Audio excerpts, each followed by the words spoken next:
တဲ့တခုခုကိုလုံလိုက်လို့ထွက်ပေါ်လာတဲ့အကျိုးဆက်ပေါ်ကျွန်တော်တို့ရဲ့ဘဝဆိုတာဟင်းလင်းမြင်ကြီးမှလည်းရလက်ဆိုတဲ့စကားလုံးတိုင်းဟာတိုင်းတာရစံနှုန်းဖြစ်နေတော်တော်ကိုအေးပါတဲ့နေရာမှာယက်တည်နေနိုင်တဲ့စကားလုံးတစ်လုံးပေါ့ကျွန်တော်တို့ဟာဘဝမှာရုန်းကန်ကြတယ်ကြိုးစားကြတယ်အလုပ်တွေလုပ်ကြတယ်အဲ့ဒီကနေထွက်ပေါ်လာတဲ့အကျိုးဆက်တွေဟာရလဒ်တွေပေါ့တစ်ချိန်တည်းမှာပဲစူးသွမ်းကြတယ်မကြိုးစားကြဘူးအပြင်းထူတယ်စတာတွေကြောင့်ဖြစ်လာတဲ့အကျိုးဆက်တွေလည်းရှိပါတယ်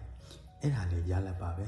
လူတွေဟာရလဒ်ပေါ်မူတည်ပြီးကောင်းဤဆိုဤကြိုးစားဤမကြိုးစားဤစသည်ဖြင့်ဆုံးဖြတ်လေးရှိကြတယ်အဲ့ဒီလိုအကျိုးဆက်ပေါ်မူတည်ပြီးအကြောင်းတရားပေါ်တနည်းအားဖြင့်ကြိုးစားအထောက်ခဲ့မှုတွေပေါ်ဆုံးဖြတ်ကြတာရာဂိုင်နှုန်းတော်တော်များများမှန်နိုင်ပေမဲ့တခါလေကြတော့လေမှားတဲ့သုံးသပ်ချက်တွေထွက်လာနိုင်ပါတယ်ဘာလို့လဲဆိုတော့ရလက်ဆိုတာထိန်းချုပ်လို့မများနိုင်တာပဲကိုကြိုးစားပြီးတော့စိုးတဲ့ရလက်ထက်လာတာတွေတူးနေတေးပါပဲထို့အတူပဲမကြိုးစားပဲရလက်ကောင်းတွေရသွားတဲ့ခါကြီးလည်းရှိမှာပေါ့မကြိုးစားပဲရလက်ကောင်းတွေအပေါ်မှာလူတွေကတိတ်ပြီးမခံစားရပါမယ်ကိုကြိုးစားခဲ့ပြီးမှဖြစ်မလာတဲ့အခါရလက်ဆိုးတွေကကျွန်တော်တို့ရဲ့ကြိုးစားခြင်းစိတ်တွေကိုစိတ်ပြတ်အားလျော့ခြင်းနဲ့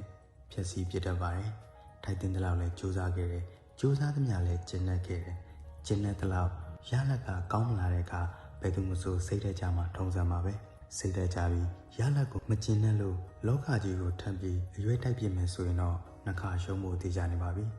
ကျွန်တော်ကတော့ရလက်ဆိုတာကြိုးစားခဲ့မှုကိုအတိမတ်ပြရရောက်တယ်လို့ခံယူပါတယ်တစ်ချိန်တည်းမှာပဲရလက်ဆိုတာကိုလွှမ်းမိုးတာကကြိုးစားမှုတွေမဟုတ်ပဲနဲ့ကျန်တဲ့အခြေအနေတွေလည်းရှိသေးတယ်ဆိုတာကိုနားလည်ထားပါတယ်ဒါကြောင့်ရလာတဲ့ရလက်တွေပေါ်တာယာမှုတွေမကျဉ်းနှံ့မှုတွေရှိကောင်းရှိနိုင်ပေမဲ့ကိုမထိန်ချုံနိုင်တဲ့ရလဒ်တွေအတွက်ကိုထိန်ချုံနိုင်တဲ့ကြိုးစားမှုတွေကိုပဲအကောင်းဆုံးအသုံးချရမယ်လို့ထင်ပါတယ်ဟုတ်ပါတယ်ရလဒ်ကောင်းတွေဖြစ်လာဖို့ကြိုးစားခြင်းတွေလိုပေမဲ့ကြိုးစားတိုင်းရလဒ်ကောင်းမှုဆိုတာကတော့တခါတရံလွဲချော်မှုတွေကိုနေရာပေးတတ်တဲ့လောကကြီးအနေနဲ့ဂရုမပေးနိုင်တဲ့အရာတစ်ခုပါပဲဒါကြောင့်ရလဒ်ကောင်းတွေအတွက်ကြိုးစားဖို့လိုသလိုမကောင်းတဲ့ရလဒ်တွေအတွက်လည်းထပ်ကြိုးစားဖို့လိုတယ်ဆိုတာကျွန်တော်တို့မမေ့သင့်ပါဘူး